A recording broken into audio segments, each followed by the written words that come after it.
Illicit affairs happen the world over. Some are open secrets. But more often than not, they are secret, happening in hidden corners and dark places. They run their course and often fizzle out, and whether or not they are found out, they become a footnote in the lives of the participants. But where feelings are involved, they can lead to all sorts of messes, from blackmail to feelings of guilt and eventual confessions. But as we are all too aware, they can sometimes lead to worse, a fatal conclusion, and that's exactly what we see in today's case. In Oregon in 2023, a man died seemingly peacefully in his car. But as the layers are peeled away, more and more comes to light until the intricate plot to murder the man is revealed. This is the desperately sad case of Kenny Fandrich, and this is Murder of Crows.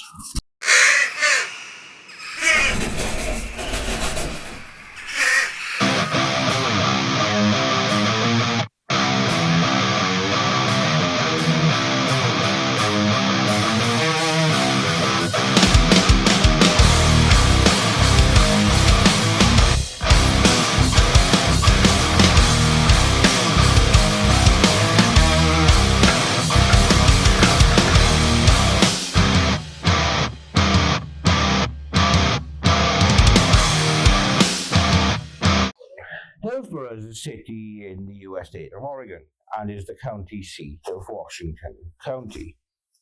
Situated in the Tualatin Valley on the west side of the Portland metropolitan area. The population was 106,447 in 2020, making Hillsboro the fifth most populous city in Oregon. Settlers founded a community here in 1842, later named after David Hill, an Oregon politician. Transportation by riverboat on the Tualatin River was part of Hillsboro's settler economy. A railroad reached the area in the early 1870s, and an interurban electric railway about 4 decades later. These railways, as well as highways, aided the slow growth of the city to about 2,000 people by 1910 and about 5,000 by 1950, before the arrival of high-tech companies in the 80s. The city hosts many high-technology companies, such as Intel, in an area locally known as the Silicon Forest. It's one of these companies, specifically Intel, that became the site of a tragic find in 2023. When workers arrived at the sprawling Intel campus in Hillsboro on the cold evening of January the 27th, 2023, they expected nothing more than another quiet shift at one of the tech giant's massive production facilities. The Ronda Acres campus, located just outside Portland, hummed with its usual activity, until dispatchers received a frantic call that would unravel one of the most calculated and chilling murders the community had ever witnessed. Inside a second-level parking garage, 56-year-old Kenny Fandrich sat motionless in the driver's seat of his black Honda Civic, his head tilted at a strange angle and his hands placed gently in his lap. At first glance, he appeared to be resting peacefully. But beneath the surface of this scene lay a dark truth, one that would take time and diligent investigating to uncover.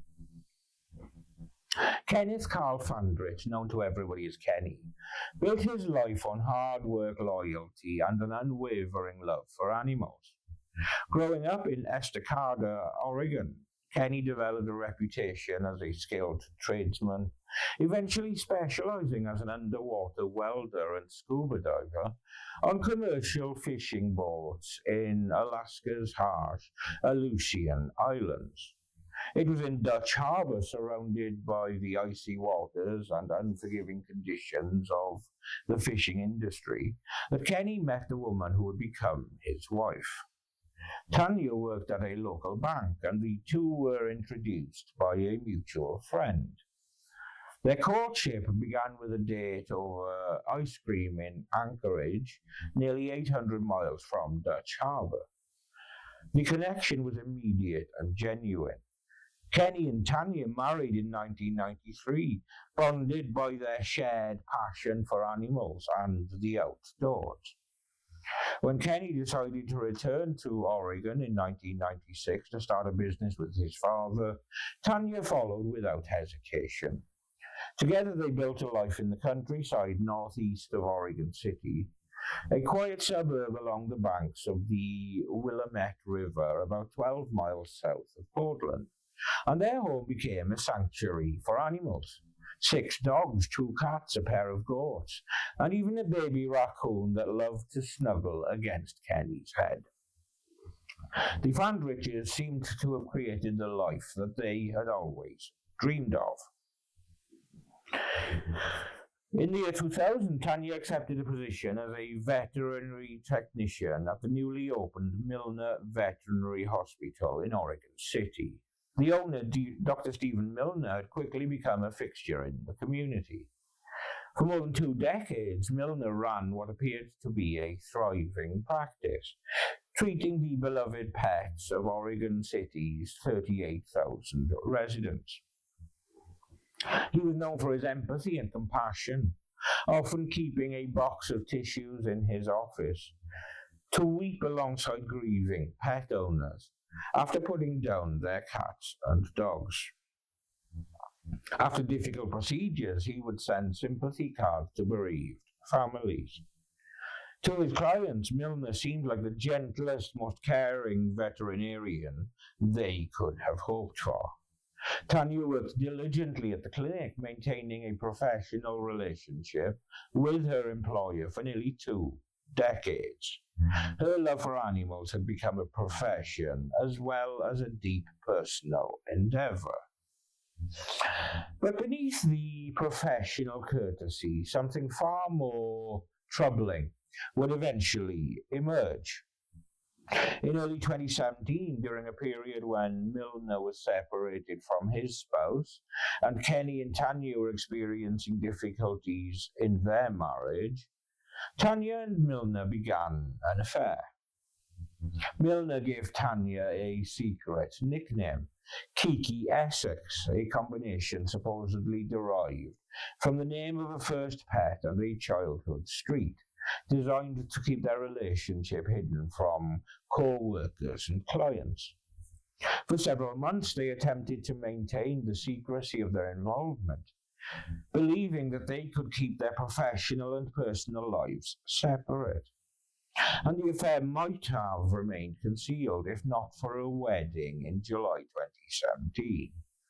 Both Tanya and Stephen Milner attended the celebration, where several employees from the veterinary clinic were also present. According to investigators who would later piece together these events, both Tanya and Milner had been drinking throughout the evening. As the night progressed, they became increasingly physically affectionate in front of their colleagues, making their relationship unmistakably clear to anyone watching. When the wedding ended, Tanya did not return home. She went instead to Milner's residence, believing that Kenny was out of town for work. But Kenny was not out of town.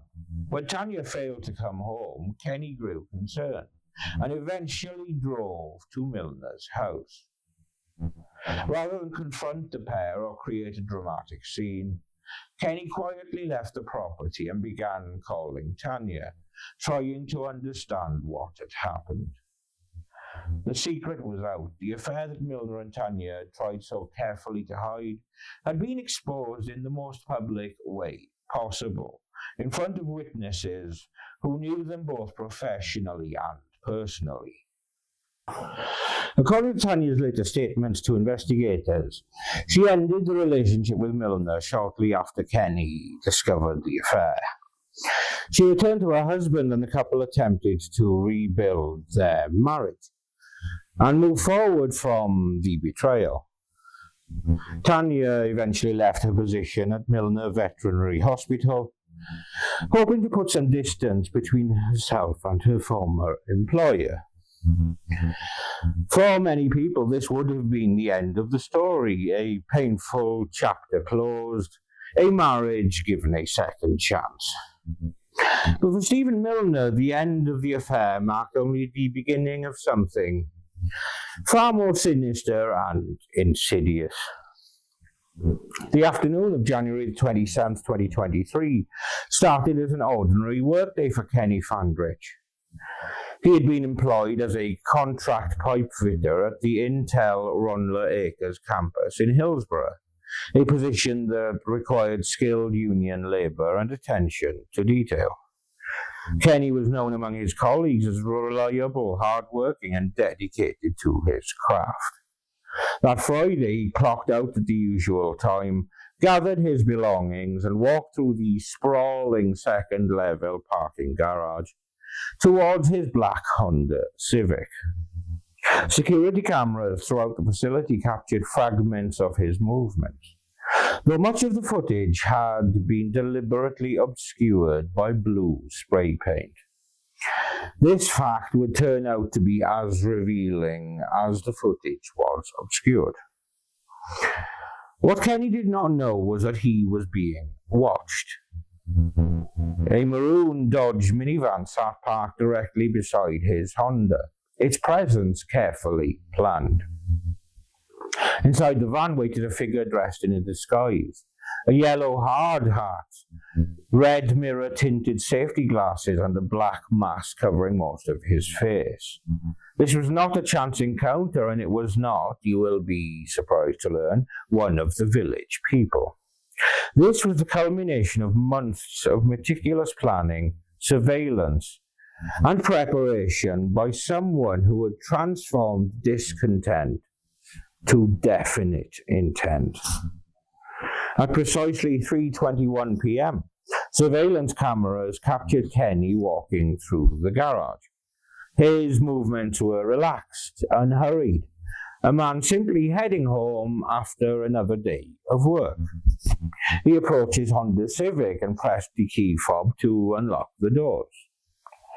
Their headlights flashed as usual, a routine action that Kenny had performed thousands of times before. But this time something went terribly wrong. As Kenny reached for his car door, the side door of the maroon minivan slid open. A masked figure lunged towards him, grabbing Kenny from behind. The security footage, partially obscured by the spray paint applied earlier that morning, captured only shadows and movement. Investigators would later describe seeing a flurry of activity between the two vehicles, followed by flashing lights as Kenny's key fob was pressed repeatedly. Not by Kenny unlocking its car, but by Kenny fighting for his life, desperately pressing the button in the hope that the noise or lights might attract attention. If this is what he was doing and not the fob just being bumped, it was remarkable presence of mind for someone who was quite literally struggling to stay alive. The struggle was brief but brutal. The masked attacker dragged Kenny into the maroon minivan, where the actual murder took place. Using a chokehold, the killer applied fatal pressure to Kenny's neck, crushing his cervical vertebrae and causing what the medical examiner would later classify as blunt compression trauma to the neck. Kenny's neck was broken.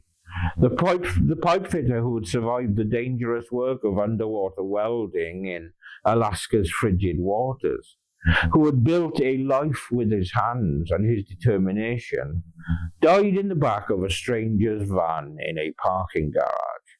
The life was squeezed out of the hard-working man who was just looking forward to getting home after a hard day's work. But the killer was not finished. After Kenny stopped breathing, the attacker carefully moved his body back into the driver's seat of the black Honda Civic. He arranged Kenny's hands in his lap, positioned his head gently back, and placed Kenny's lunch bag, keys, and phone neatly on the passenger seat beside him. The scene was staged to appear as though Kenny had simply fallen asleep or died of natural causes. To a casual observer, it might have looked like a man taking a peaceful nap after a long shift. Only a closer examination would reveal the discoloration around Kenny's neck and the unnatural angle of his head. Approximately 30 minutes after Kenny had first walked into the garage, the maroon minivan drove away, disappearing into the late January afternoon.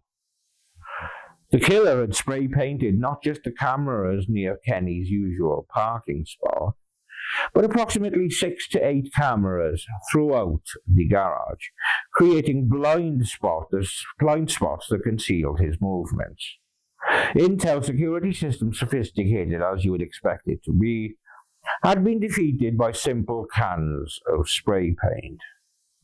But the fact that multiple cameras throughout the parking structure had been painted suggested an entire plot rather than a spur-of-the-moment attack. When Kenny failed to return home that evening, Tanya grew worried. The couple had developed a system of checking in with each other regularly, a precaution born from years of harassment and threats that had made them cautious and vigilant. They shared their locations on their phones, a modern-day safety measure that many couples often use for convenience and peace of mind. When Kenny did not answer her calls, Tanya used the Find My Phone feature to track his location. The signal showed that Kenny's phone was still at the Intel parking garage. Sensing that something was deeply wrong, Tanya drove to the campus and contacted the Hillsborough Police Department. Lieutenant Lynn and patrol officers arrived at the parking garage shortly after 9 p.m., guided by Tanya's information about Kenny's phone location. The officers entered the second level of the structure and immediately spotted the black Honda Civic. Inside, they saw a figure sitting in the driver's seat. At first glance, Lieutenant Lynn thought the person might simply be taking a nap, a not uncommon sight in employee parking areas. But as he approached the vehicle and looked more closely, he noticed discoloration around the person's neck. Lynn knocked on the window, and when there was no response, he radioed for backup, stating that the individual was likely deceased. Tanya Fandrich was already at the scene when police arrived with body cameras recording. Within a short time, she learned that her husband was dead. Later that evening, detectives brought Tanya to the Hillsborough Police Mobile Command Post stationed at the Intel campus to conduct an initial interview. Her demeanor struck the investigators as unusual, monotone, emotionally flat, as though she were disconnected from her own body. Detective Diana Mesh, who conducted the first interview, found herself having to pull answers from Tanya, noting that her reactions were not what one would typically expect from a spouse who had just learned of her husband's sudden death. But experienced detectives know that grief manifests differently in different people, and they were careful not to draw premature conclusions based solely on Tanya's emotional presentation, or indeed lack thereof. What Tanya told detectives that night, however, would prove critical to the investigation. She revealed that Kenny had been living in fear for years, stalked and harassed by a man who simply would not stop. Dr. Stephen Milner, the veterinarian who had once employed her, and with whom she had briefly conducted an affair more than 5 years earlier. Detectives Stephanie Winter and Devin Rigo of the Hillsborough Police Department arrived at the Intel parking garage that evening to find a crime scene unlike any they had encountered in their careers. Winter, a seasoned investigator, immediately recognized that this was no ordinary death. Despite the peaceful appearance of Kenny's body, hands in his lap, belongings neatly arranged beside him, something felt profoundly wrong. The minimal blood in the vehicle suggested this was not a typical violent crime. The spray-painted cameras indicated premeditation and a sophisticated understanding of surveillance systems. This was not an act of passion or a crime of opportunity. This was calculated murder, and the biggest clue for that was the spray-painted cameras. So investigators needed to know when the cameras had been attacked and by whom. A review of the security footage revealed that earlier that same morning, at around 7 a.m., a person wearing a yellow hard hat, red mirror-tinted safety glasses, and a black mask had entered the garage and spray-painted 6 to 8 cameras with blue paint. The figure moved deliberately, waiting near columns and popping up at strategic moments to target specific cameras. His movements suggested familiarity with the garage layout and an understanding of camera sightlines. It was clearly someone who had done their due diligence. The first major break came from the surveillance cameras that had not been painted. While the killer had disabled many cameras, Intel's massive campus had hundreds of surveillance devices, and some had captured images of a vehicle the investigators believed belonged to the suspect. In the early afternoon of January 27th, cameras recorded a maroon-colored Dodge van entering the parking garage. The van had no front license plate visible, making immediate identification difficult. Detectives tracked the van's movement through various cameras before it disappeared under the layer of blue spray paint that had been applied earlier. It seemed likely that the minivan and the obscured cameras were linked. Detective Rigo described watching the footage as both frustrating and heartbreaking. You start seeing the headlights flash a couple of times like somebody would be unlocking their car. Then you see a lot of movement happening all of a sudden. Then you see a lot of lights flashing. And those flashing lights investigators believed were Kenny fighting desperately for his life, his finger jamming on the key fob button in the hope that someone would notice and come to help. The autopsy results, when they came back, confirmed the worst. Kenny Fandrich had died from blunt and compressive trauma of the neck. His neck had been broken with enough force to fracture the cervical vertebrae. This was not a death that could be easily explained away as accidental or natural. This was homicide, deliberate and violent. As detectives interviewed Tanya Fandrich in greater depth, the story of Stephen Milner began to emerge. Tanya told them about the affair that had ended in July of 2017, about Milner's inability to accept that the relationship was over, and about the years of harassment that followed. She described how Milner had stalked both her and Kenny, placed GPS tracking devices on their vehicles, followed Kenny to work, and made their lives a nightmare of fear and violence. She showed investigators videos from their home security cameras that had captured a figure crawling beneath a utility trailer in their carport, sneaking around their property in the darkness. That figure, Tanya said, was Stephen Milner. Detectives immediately recognized that Milner had both motive and a history of obsessive behavior towards the Fandrich couple. But having a suspect was one thing, building a prosecutable case was another. They needed concrete evidence linking Milner to the murder scene. The next breakthrough came from Intel security staff, who informed detectives about a similar incident that had occurred approximately 1 month earlier.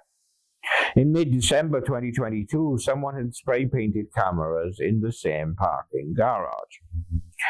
That incident had been reported as criminal mischief, but the perpetrator had never been identified.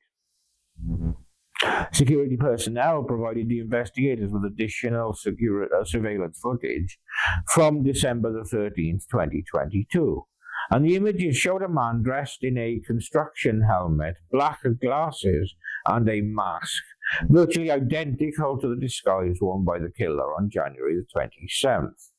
Detectives were certain it was the same person, and these earlier images revealed something the January footage did not. A small portion of exposed forehead visible between the mask and the hard hat, showing a distinctive vertical crease. Determined not to tip off their suspect, detectives arranged what they described as a routine check-in with Milner regarding his pending stalking charges. They asked him to come to the police station to sign some paperwork. Detective Winter positioned herself at the reception desk, posing as administrative staff, so she could observe Milner when he arrived. When Stephen Milner walked through the door, Winter immediately noticed something strange. He appeared extremely nervous, and more tellingly, he was wearing makeup on his face. The makeup, investigators believed, was being used to cover up a scratch on Milner's nose, likely a defensive wound inflicted by Kenny during the struggle. Combined with the forehead crease that matched the surveillance images, and Milner's well-documented history of stalking Kenny Fandrich, detectives were convinced they had their killer. But a forehead mark does not irrefutable proof make. On January the 31st, 2023, just 4 days after Kenny's body was discovered, Stephen Neil Milner was arrested and charged with second-degree murder and stalking. The arrest brought a measure of relief to the investigation team, but they knew their work was far from over. To build an airtight case, they needed to find the maroon minivan, the actual murder scene, and gather as much physical evidence as possible. And with Milner in custody, investigators obtained search warrants for his DNA, his house, and his vehicles. What they found inside Milner's home painted a disturbing picture of a man unable to move past his fixation on Tanya Fandrich. In his bedroom, they found in Miller's nightstand a collection of items that detectives described as a shrine to Tanya. There was a framed photograph of Tanya, multiple love notes, and women's underwear, intimate keepsakes from a relationship that had ended more than 5 years earlier. These were not the possessions of someone who had moved on. These were the obsessions of someone trapped within a delusional fantasy. To connect Milner directly to the maroon minivan seen in the Intel parking garage, investigators ordered an FBI forensic analysis of the white Toyota SUV that Milner had been driving when he was arrested. Modern vehicles, they knew, contained sophisticated computer systems that log GPS data points, essentially creating a digital record of everywhere the car had traveled. Within weeks, their digital forensics expert called with critical information. Milner's SUV had made numerous trips to a Home Depot store in Oregon City on the day of the murder and on multiple dates leading up to it. Detectives Winter and Rigo drove to the Home Depot, located about 15 minutes from Milner's home, and asked security personnel if there had been any unusual activity in the parking lot recently. To their amazement, the security staff said yes. 2 vehicles, a maroon minivan and a blue sedan, had been flagged for parking in the lot for extended periods, with only temporary paper license plates. Both vehicles had been the subject of multiple calls about suspicious activity. The Home Depot footage from January the 27th, 2023 showed Milner's white Toyota SUV pulling into the Home Depot parking lot. Within minutes, a figure believed to be Milner exited the Toyota and got into the maroon minivan. Another camera then captured the maroon minivan leaving the parking lot and heading in the direction of the Intel campus in Hillsborough, a 45-minute drive away. More importantly, Milner, the Toyota, and the minivan were all linked by the footage. About a month before Kenny's murder, cameras had captured the driver of both of these cars shopping inside the store. Detectives followed the footage and saw the person proceed to the self-checkout area, where he bought a pair of safety glasses. And the receipt indicated they had a red mirror tint, exactly like the glasses visible in the Intel parking garage surveillance footage. More importantly, the shopper's face was clearly visible in this footage, leaving no doubt about his identity: Stephen Milner. The pieces of the puzzle were falling into place, but investigators still needed to find the most critical piece of evidence: the maroon minivan itself. Detective Rigo was laser focused on locating the vehicle, which they believed contained forensic evidence that would definitively tie Milner to the murder. The Home Depot security staff had recorded the VIN, or vehicle identification number, of the suspicious maroon minivan when it had been flagged. Rigo ran the VIN through law enforcement database and received stunning news. The van had been found abandoned just a few days after the murder, towed from the side of Interstate 5 in North Portland by the Oregon Department of Transportation. Rigo immediately called the tow company and said, "Hey, do you have this car?" And the response was devastating.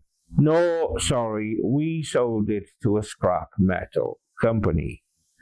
Bugger, bugger, bugger, bugger, bugger, but wait. All is not yet lost. Admittedly, it's a fuck of a lot harder, but let's keep going.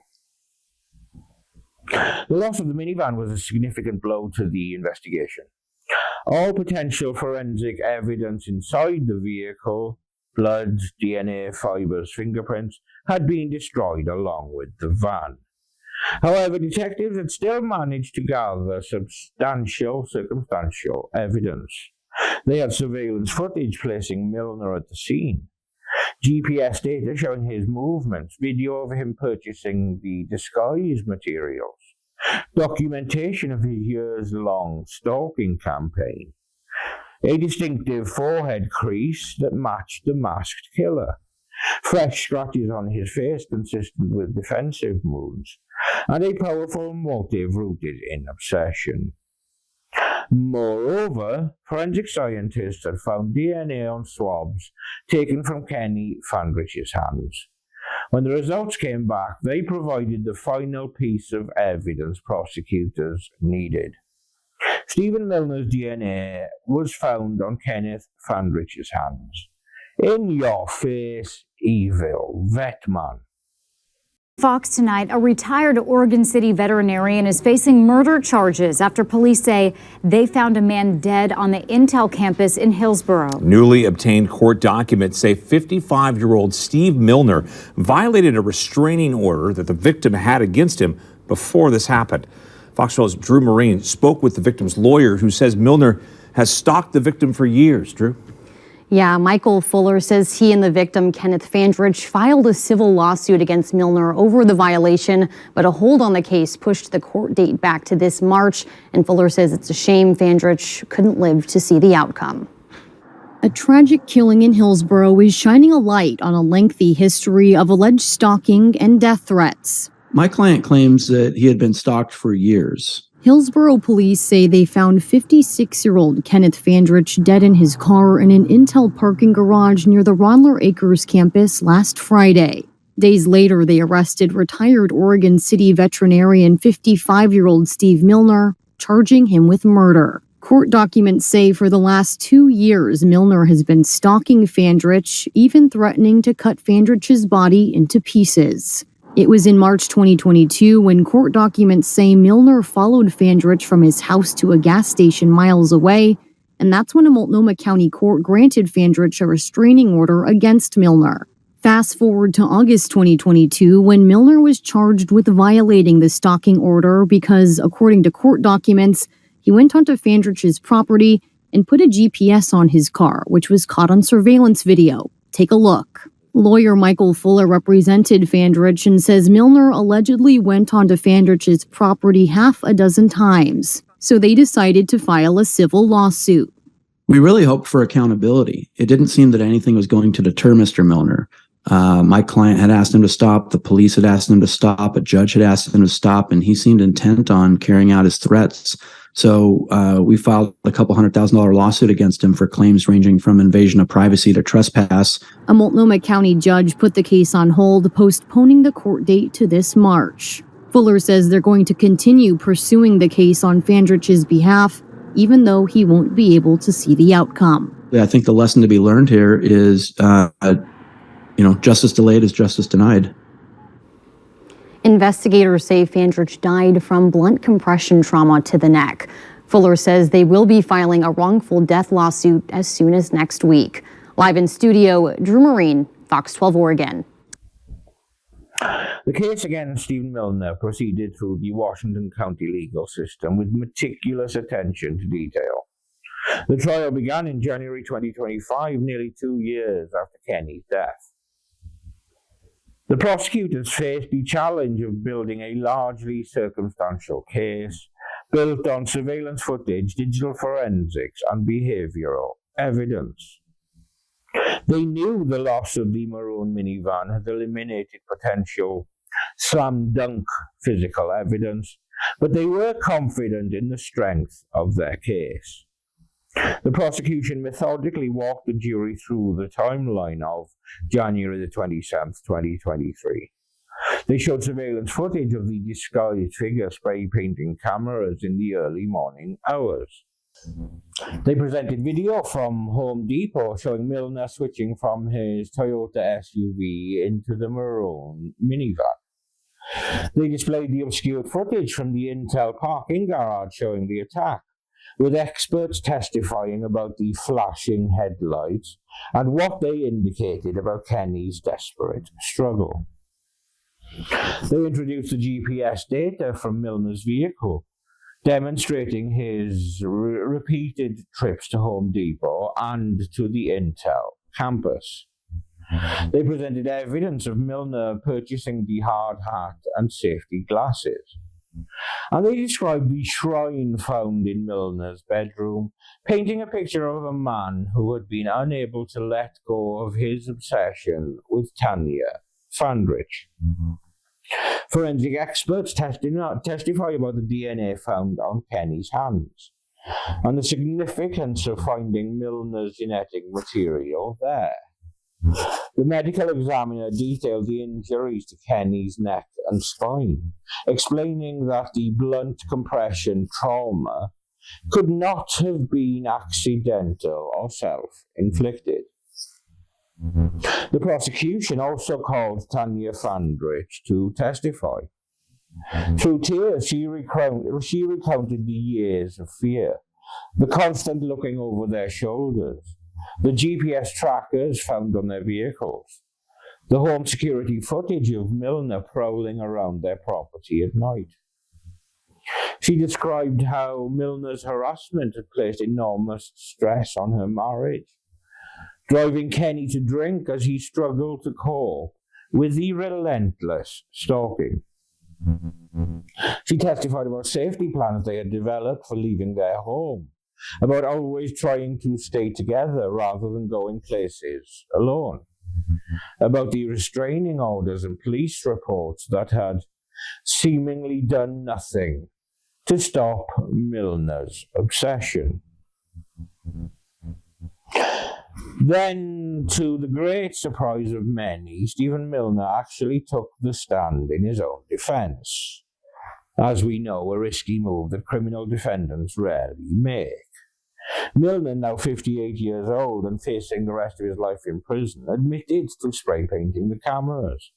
He admitted to being in the Intel parking garage. He admitted to waiting for Kenny Fandrich.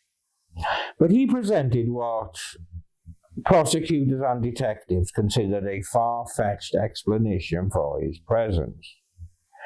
He claimed he had been trying to protect Tanya.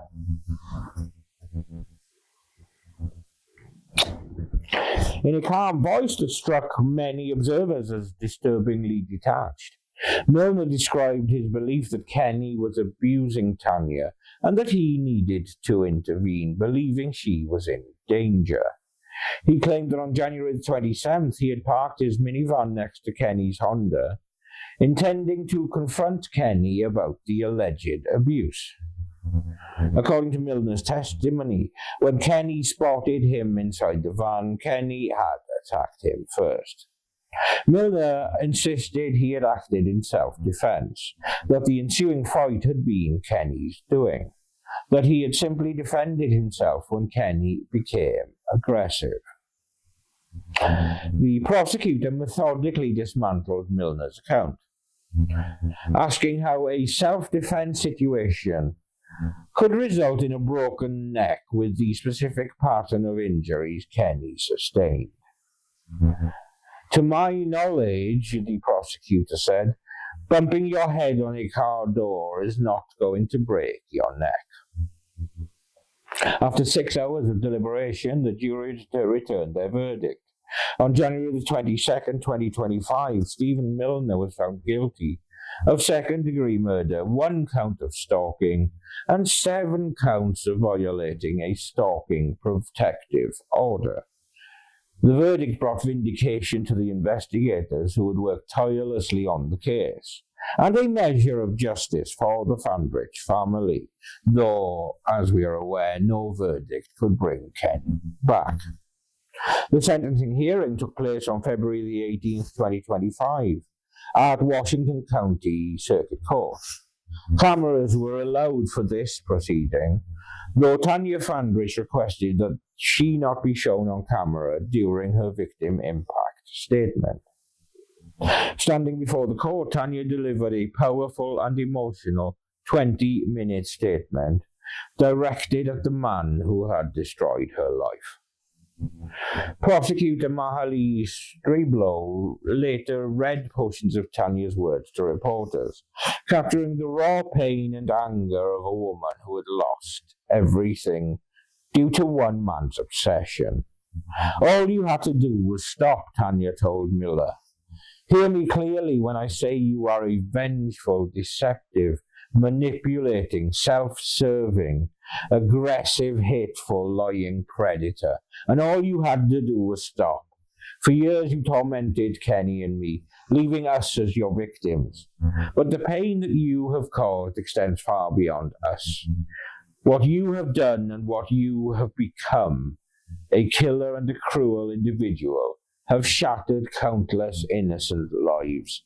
Since you have given us a life sentence without Kenny, I ask and I pray that the judge gives you the maximum allowable sentence.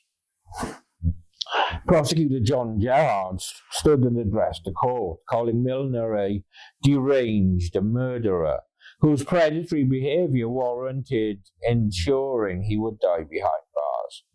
His predatory behavior warrants this court assuring that he dies behind bars.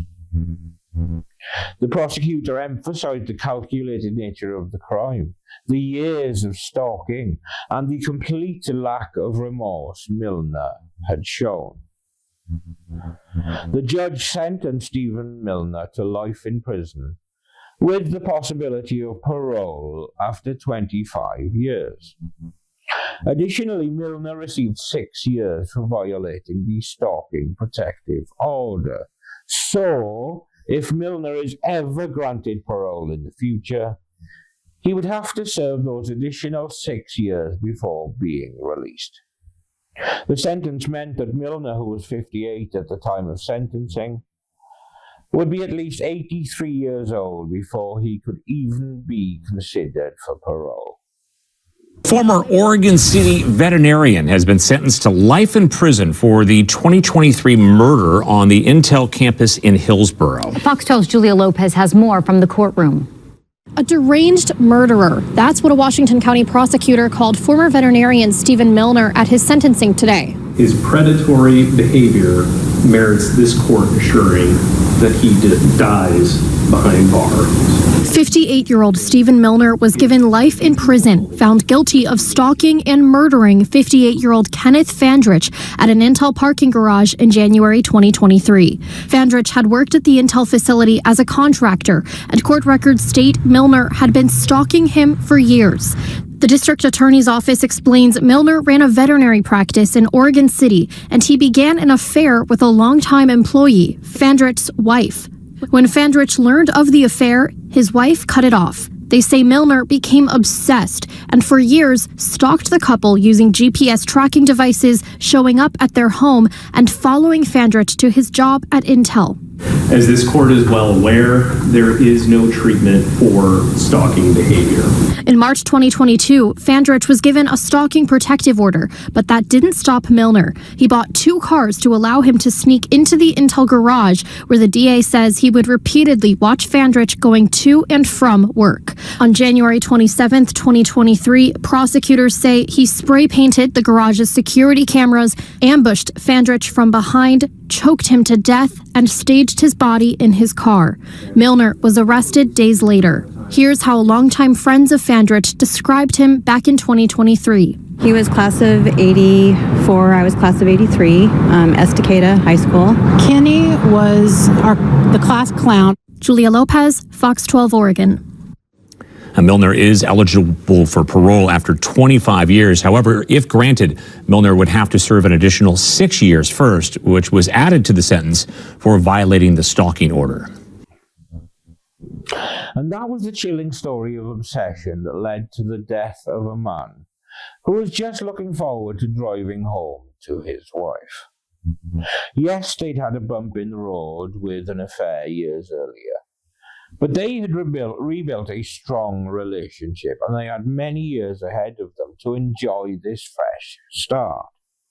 But there was just one problem. Someone couldn't let go. Tanya's impact statement showed exactly what she thought of the man she had been so close to and intimate with years earlier.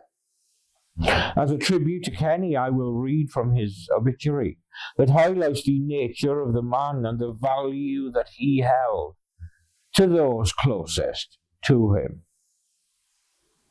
Kenneth Carl Fandrich, 56, unexpectedly passed January 27, 2023. Kenny is survived by his wife of 30 years, Tanya Fandrich, and his 2 brothers, Lance Fandrich and Richard Fandrich.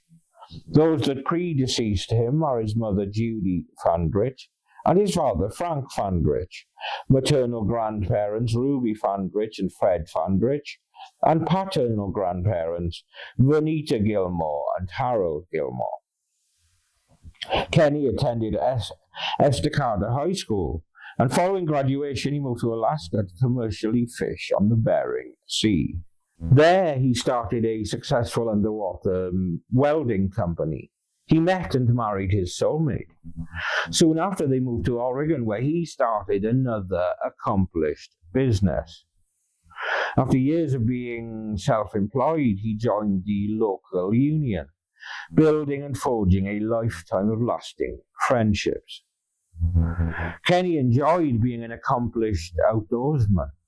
He was a master of hunting, fishing, snow machining, four-wheeling, skiing and snowboarding, working on his property and home, making fishing lures, which his nieces jokingly referred to as man jewelry. And he enjoyed sitting in front of the fire or in his beautifully landscaped backyard with his friends, family, and fur babies. Kenny was known for his constant humor and unwavering friendship. He was kind, compassionate, and had a huge heart. He would be the first to lend a helping hand, whether he knew you or not.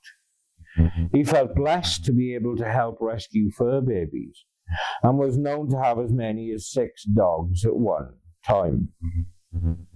A celebration of Kenny's life will be held near his birthday for close friends and family to gather. He was loved by all and will be forever missed. This video is dedicated to Kenny and to all of those affected by the ripple effects from this incident in a parking garage in Hillsboro, Oregon. And I send love to them all. Thank you for watching another episode of Murder of Crows. Please drop a like and a comment with your views on this case. And please subscribe if you could, as it really helps me to reach more people. But with that said, I'm Steve. This fluff monster is Samson. And we will see you when we see you.